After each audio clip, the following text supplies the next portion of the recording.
Hello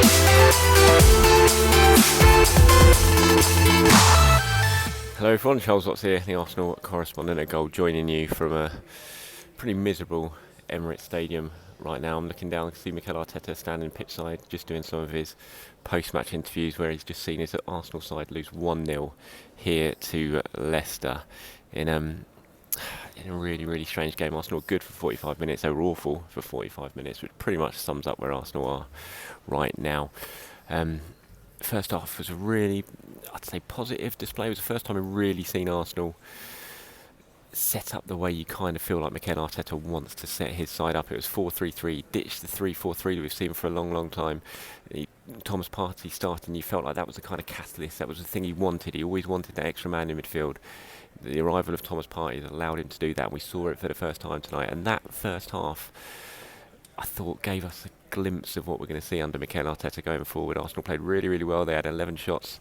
Leicester only had one. It was a really dominant first half display from Arsenal, but they didn't get the goal. They did have the ball in the net early on. It was ruled out for offside, unfairly perhaps, because it was a header from Lacazette which went straight in.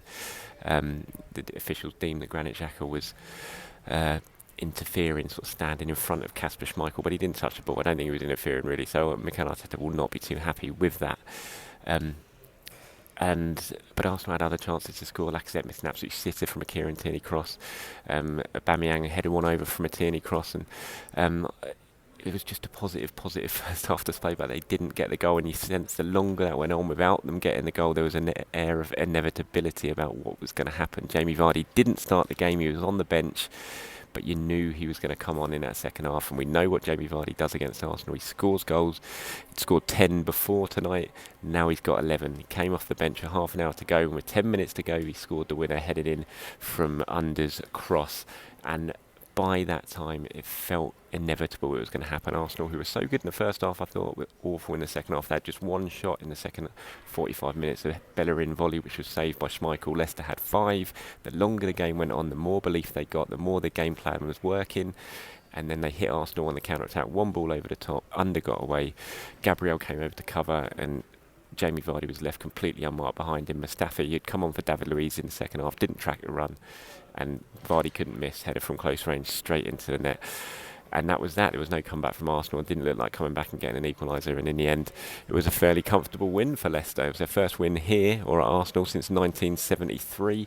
It's the first time Arsenal haven't scored at home against a team other than Manchester City in about 4 years, I think. It's a second successive league defeat for Arsenal under Mikel Arteta after the defeat at Manchester City, and although I thought there was plenty of positives, as I said in the first half, it's still that genuine lack of goal threat from Arsenal. Aubameyang did not look happy at full time. He went straight off down the tunnel. He's only had 8 shots. He had 2 tonight. He's had 8 in 6 games in the league this season. He's not getting enough efforts on goal.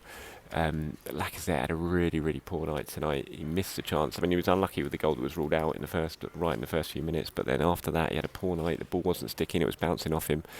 He missed his good chance in the first half, and you're surprised he stayed on the pitch as long as he did. Lacazette just wasn't really going for him, and I think although there were positives in the first half in terms of the formation and the system and how it worked, we still ended up with a similar thing of Arsenal not taking their chances, not looking enough of a threat.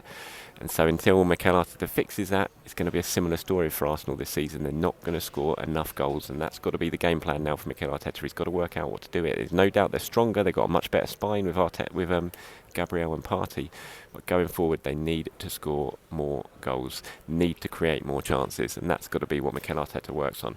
Now, for me, there was positives. I thought David Luiz in the first half played really, really well. He was kind of dictating the play. The fullbacks were pushing really high in that 4-3-3 system, overloading, pinning Leicester back. David Luiz was dictating the play with his passing to both from left and to right.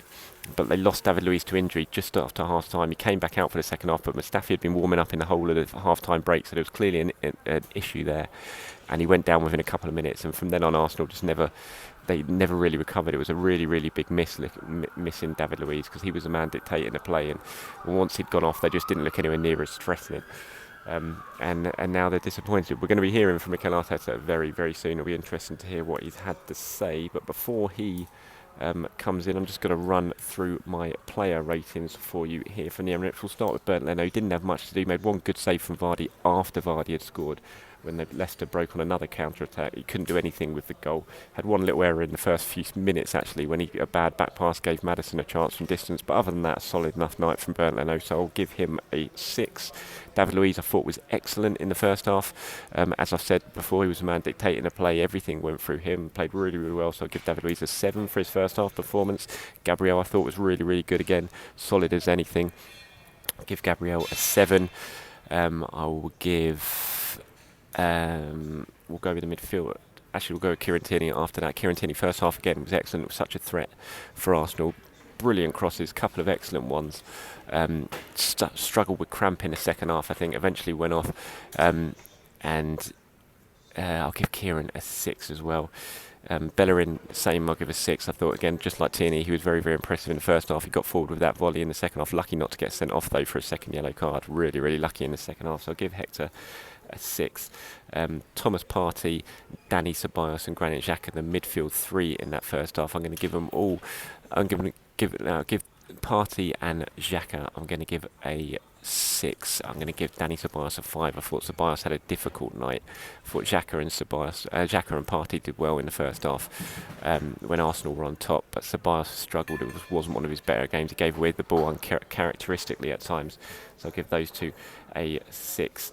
The front 3, this is where the problem was. Actually, no, Saka I'm going to give 6. I thought Saka played all right in that first half, especially. A lot of Arsenal's good things went through him. A lot of the chances they created went through Bukayo. So I'll give Saka a 6. But then Aubameyang and Lacazette, I'm going to give Lacazette a 4. I thought he really, really had a difficult night.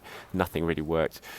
Missed a really, really good chance. I'm going to give him a 4. I'm going to give Aubameyang a 5 because Auba, I thought, missed a good chance and just wasn't in the game. I don't know if there's something wrong. He was spotted taking a couple of pills at some point in the first half. So I don't know if he's feeling a bit under the weather or something like that, or he's nursing a bit of an injury that needed painkillers for, but just not a decent night for Auba. So I'm going to give him a 5. Substitutes in the second half, I'm not really going to give many of them because they didn't do too much. I'll give Mustafi a rating because he played for pretty much 45 minutes and he played badly. I mean, you've got to give him some leeway because it was his first performance since the FA Cup semi-final. He's been out for such a long time with that hamstring injury, but he struggled. I thought the goal, he didn't track Vardy's run.